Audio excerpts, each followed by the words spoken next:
Hello, everyone. I'm Kyle Kramer. I'm the CEO of the Earth and Spirit Center, and I'm here with one of our meditation instructors, Lloyd Sidle, who's teaching a new course this fall called Beginning the Meditation Journey, Deepening Our Awareness and Compassion. Hey, Phil.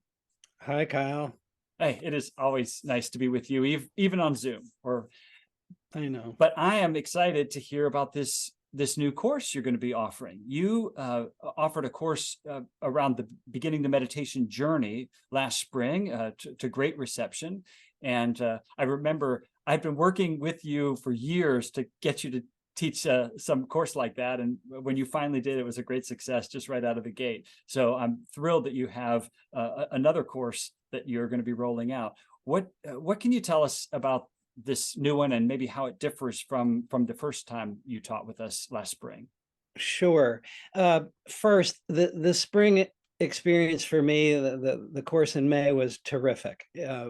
We had a really good time. I believe it was fruitful and helpful to folk. I certainly enjoyed myself a lot.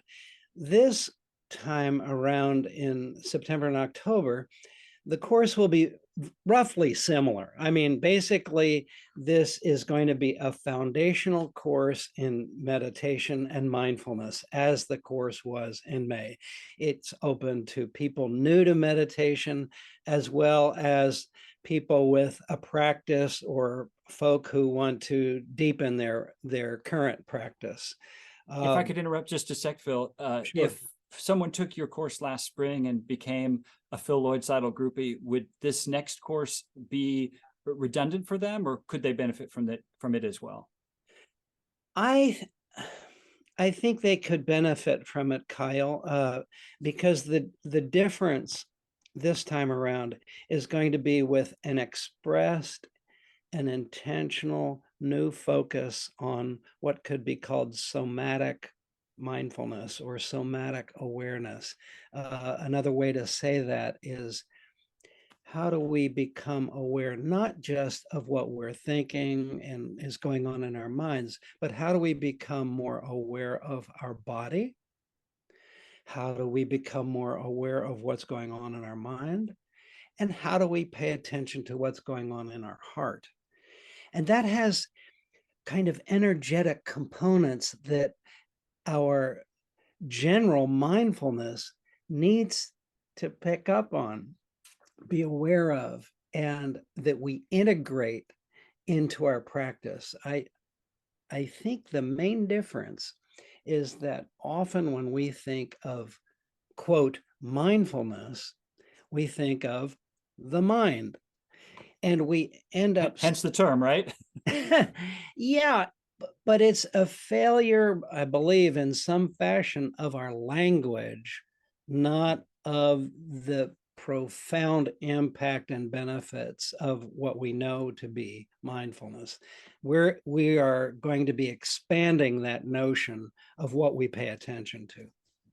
Well, I think that's so critical because, as you and I have talked about, we don't just get information from our heads. In fact, maybe not even primarily from our heads. We get a lot of information from our body and its senses, and from the heart. I've heard the term body mind as a single term, kind of referencing something more than the mind, but I love how you're referencing body, mind, heart.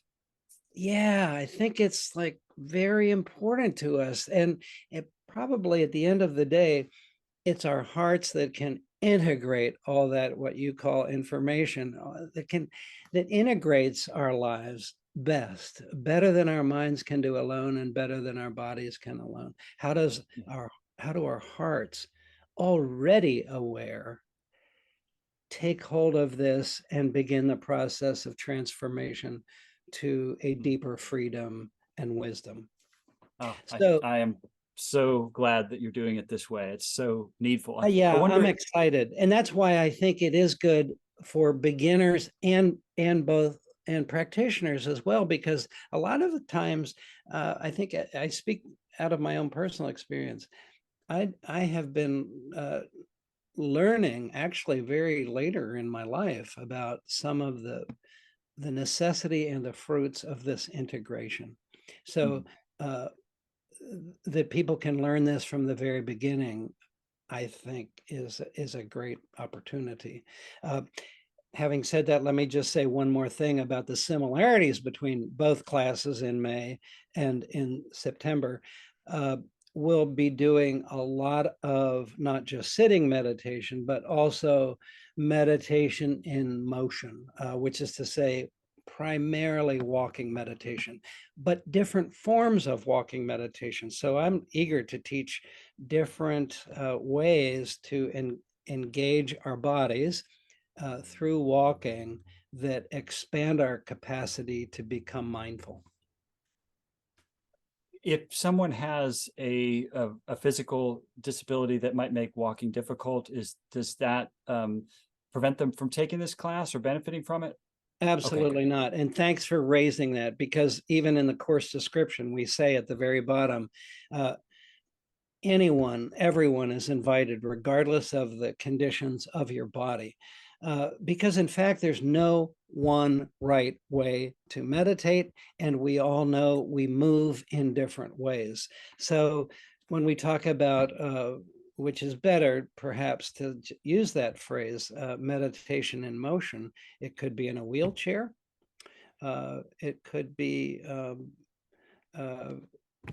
walking very slowly from one room of an apartment to another room in an apartment, or um, in your home.